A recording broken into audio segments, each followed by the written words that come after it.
Hi, welcome to my YouTube channel. My name is Sky from Emery Handmade, and I'll be showing you how I crocheted my Daisy Square Bible cover. This Bible cover is designed to fit a large size Bible, approximately 9.5 inches long by 7 inches wide and 2 inches thick. But I will show you in this tutorial how to customize it to your Bible. This cover can also be used to fit a smaller Bible with a notebook, or you can use it for other books or whatever you want.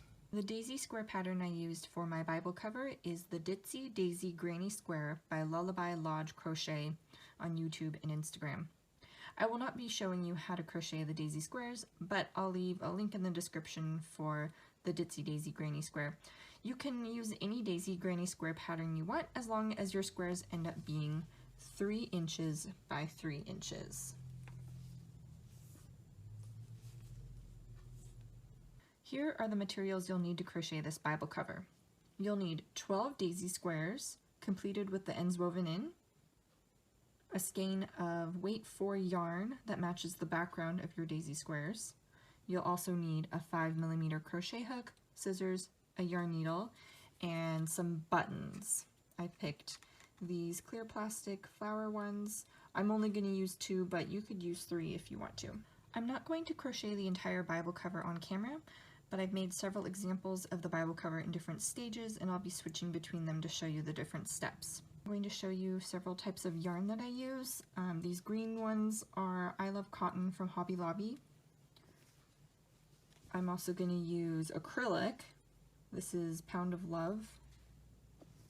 And I will also use Lily Sugar and Cream cotton yarn. For these ones, the green is cotton. The centers are I Love Cotton, but the petals are acrylic. So you can use pretty much whatever yarn you want to. The acrylic does stretch more, so just keep that in mind. You can leave me any questions in the comments or send me a DM on Instagram. My handle is Emery Handmade. Here are my 12 daisy squares. They're 3 inches long on each side, and we're going to seam them together in a row of 3, another row of 3, and a grid of 6. You will end up with 3 panels that look like this. We're going to start with these 3 squares. You're going to need a long piece of yarn in the same background color and a yarn needle. Take 2 of your squares and line them up. I kind of find the corner holes here and just make sure they're lined up. You could use stitch markers if you want to hold it together. So come over here, look at this corner, and I like to start 1 stitch below that corner. And that's to kind of pull these stitches so it just looks a little smoother. Otherwise, this edge will come in and look funny. So each stitch has a front leg and a back leg, or if we're holding the 2 squares like this, you can call it the outer leg and the inner leg. So I'm going to start here on this stitch, and I'm just grabbing the outer legs of each stitch. Okay, so I'm going in this one. I'm going to go from the outside under this outside leg,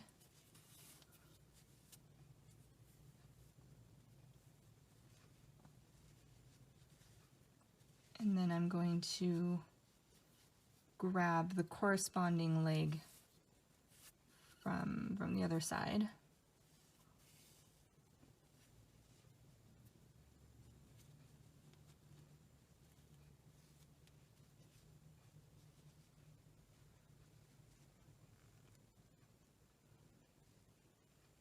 So it looks like that. And then I'm going to keep grabbing the outside legs. I'm going to grab this one, and then I'm going to grab this one, pull that through, Then I'm going to grab the next one and the next one over here.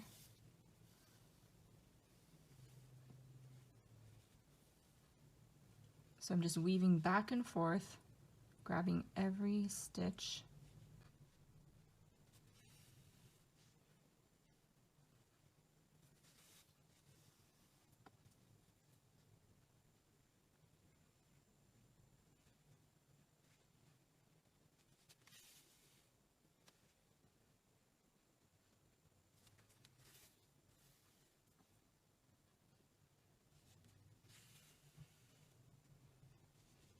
And after a while you can pull it tighter, and you can see that it kind of makes this zigzag.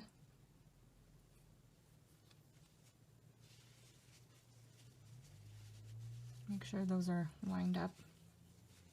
And if you find that one of your squares has more stitches than the other, then you can just go through one of the stitches more than once.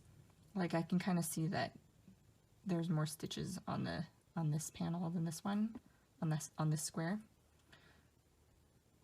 So we just want to make sure that the stitches are even, but it's not crucial to be perfect.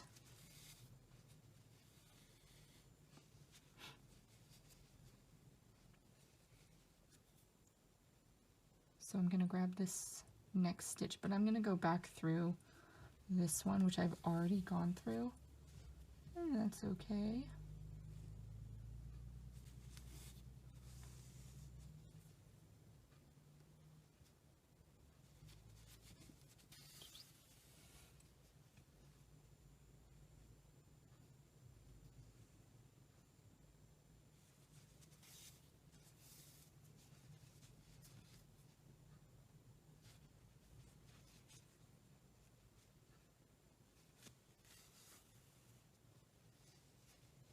And I continue until I've gone to one stitch below the corner.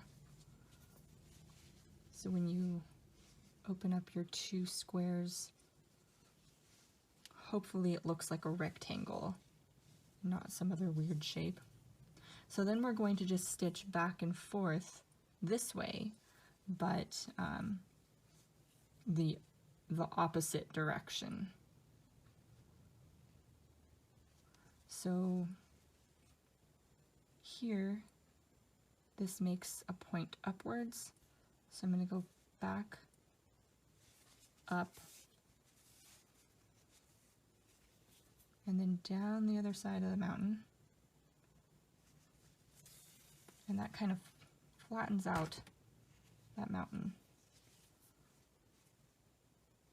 And then we're going to go back up the other side.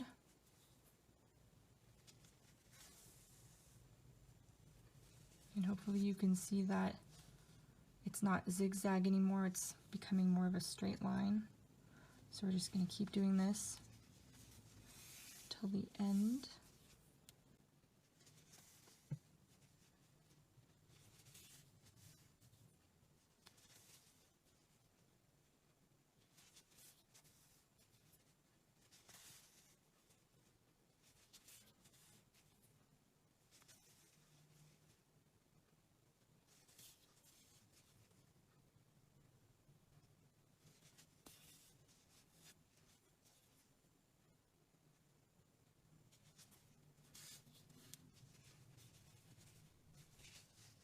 Okay, so that's what the seam looks like at the end.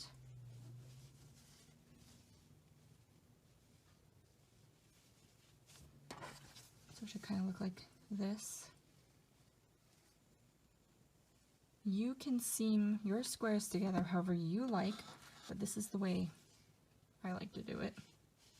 But there's lots of ways that you could seam the squares together. So then I'm just going to make a knot here and weave in the ends.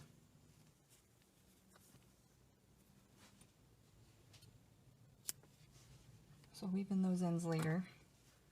And we'll just take our yarn, grab the next square, and we'll do this process again. So I'll meet you back here when I have this seam together. Okay, so this is what your panel should look like when you have the 3 squares seamed together. I've already done that with the turquoise ones. So next you're going to take 6 remaining squares and we're going to do the same thing, but we're going to make a panel of 6. So what you're going to do is you're going to seam your 3 squares together like this, using your remaining 6, and then you will seam down the middle like this. And it's just the same process. You just want to make sure that you're grabbing the corners so there's no gaps in there. So I would probably suggest pinning this with stitch markers. And when you have sewn that together, you will have something that looks like this. Make sure you have all of your ends woven in, and we can move on